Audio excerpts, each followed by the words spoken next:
Hi, I'm Arsen and the head buyer here at the Boulder Bookstore. I got a few books that I wanted to talk to you about today.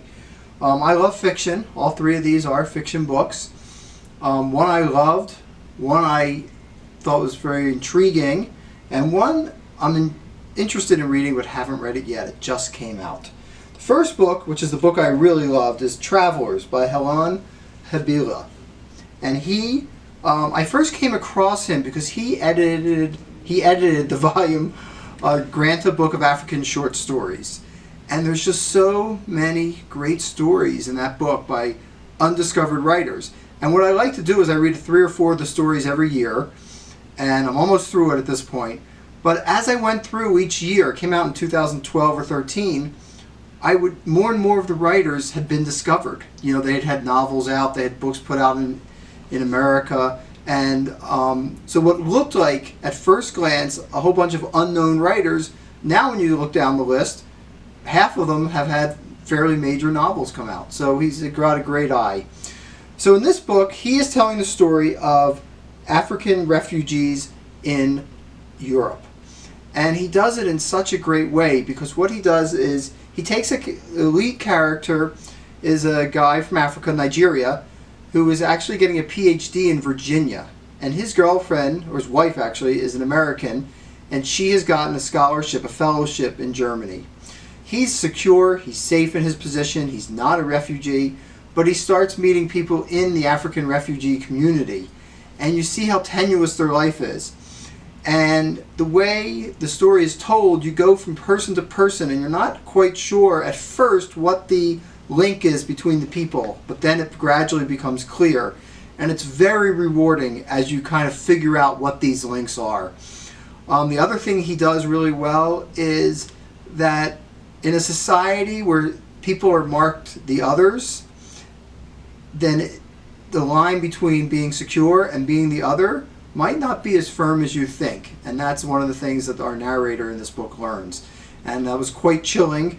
I had to put the book down for a day because I was like, oh no, is he now going to be, have the plight of all these refugees in Africa despite his status?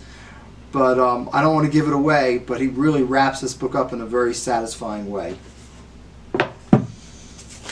The next book I want to talk to you about is Friday Black. This is a book of short stories that came out about 2 years ago, and I'm going to try my best with the author's name, Nana Kwame Adjei Brenya.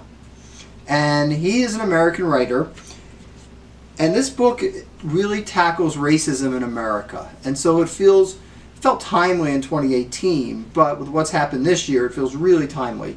And what he does is he uses satire to get at these stories. So in the opening story, which is probably the best story I think in the book, the Finkelstein Five, you have a situation where a white man has murdered with a chainsaw 5 black children sitting outside of a public library, saying he felt threatened by them.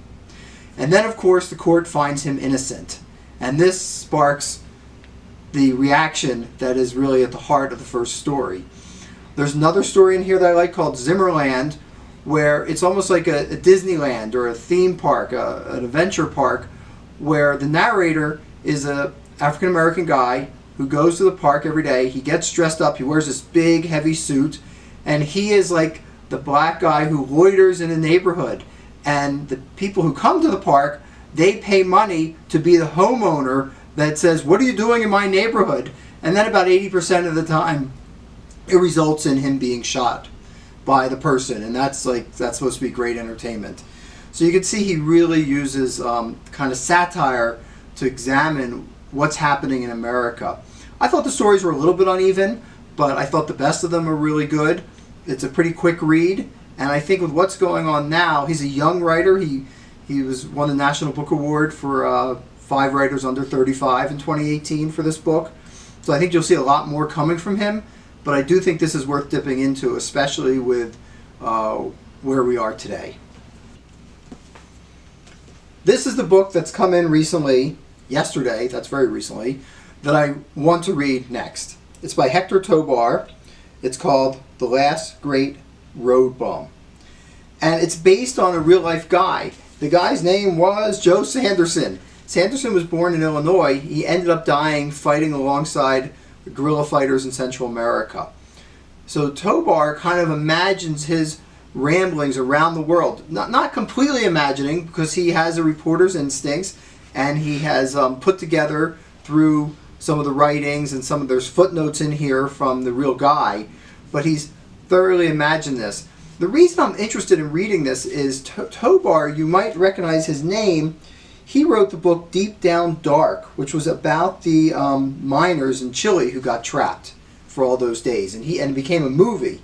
So he wrote that. But since this is a novel, I would often be hesitant to read a journalist's novel without the bona fides, but I came across a short story of his called Secret Stream, which is just a magnificent piece of fiction about two people who follow these underground and sometimes above ground streams that run through Los Angeles. And they're hopping into backyards, they're going through office parks, they're trying to figure out where, when it goes underneath the ground for a quarter mile, where it might come out.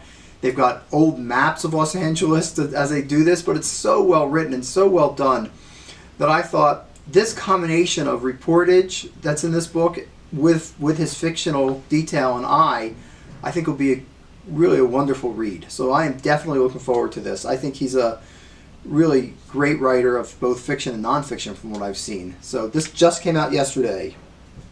Thanks very much for watching. I hope you find something great to read as we move hopefully out of the hot days of summer here into a little better weather in the fall.